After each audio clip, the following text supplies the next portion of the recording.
Welcome to Totem, or the other types of media. Today's topic is film serials. But what are film serials? They're kinda like TV shows in cinemas, but before TV shows, they're most similar to miniseries, basically long movies cut down into chunks, usually 12 to 15 episodes. Each episode would end in a cliffhanger, so you'd have to go back the following week to see how the characters got out of their sticky situation. But where do film serials come from? Well, let's go back in time to find out. 14 billion years ago. Nah, I'm just kidding. Our story starts in the 1910s in France when Victor Hippolyte Jasset launched his series of Nick Carter films. There were 6 films which each told their own story but came out a fortnight apart to create a sense of continuity. Louis Fierde developed the idea of episodic crime adventures, creating Fantomas, Les Vampires and Judex, which are some of the most notable film serials of the silent era. Oh, hang on, there's someone at my door.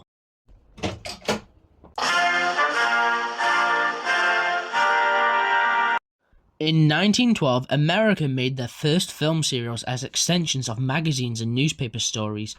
Publishers realized they could build interest by sponsoring live-action adventures of the printed characters. The first screen adaptation was What Happened to Mary. This shows how early American serials were aimed at feminine audiences who wanted thrills, and not masculine ones who preferred action. By the 1930s, and with the creation of sound in films, both markets ultimately devolved to juvenile audiences. With sound making film serials more expensive, mixed with the Great Depression meant that a lot of smaller companies couldn't make the upgrade and ultimately went out of business.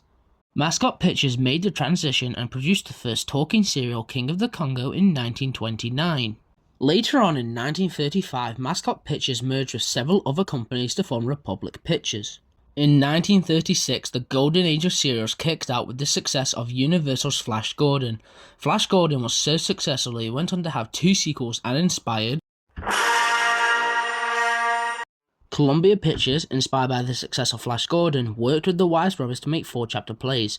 They were successful enough that Columbia cancelled the agreement after 3 productions and produced the 4th itself, forcing the Wise brothers out of the serial field.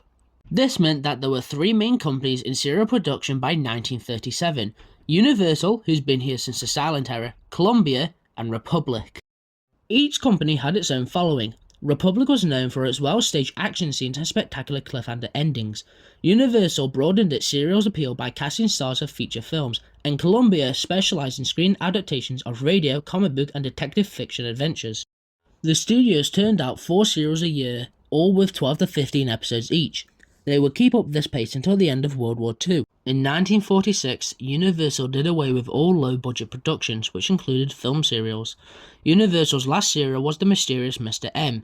The other 2 continued unchallenged. Republic serials varied from 12 to 15 episodes, while Columbia had a consistent 15 episodes.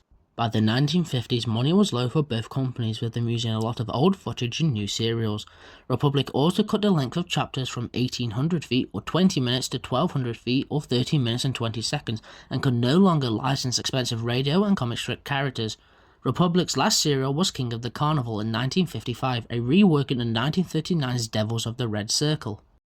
In 1954, producer Sam Katzman, whose budgets were already low, reduced them even more in serials. The last 4 Columbia serials were very low-budget affairs, consisting mostly of action scenes and cliffhanger endings from older productions, and even employing the same actors for new scenes, tying the old footage together. The new footage was so threadbare that it would often show the new hero watching the action from a distance rather than actually participating in it. Columbia outlasted the other serial producers by only 1 extra year, its last serial being Blazing the Overland Trail in 1956. Film serials are now dead, but that doesn't mean they're bad, and it shouldn't overshadow the massive impact they've had on the history of film.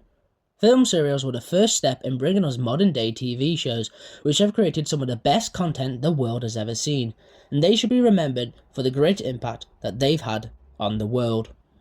If you enjoyed the video, don't forget to like and subscribe so you don't miss out on future uploads. Goodbye, and see you soon.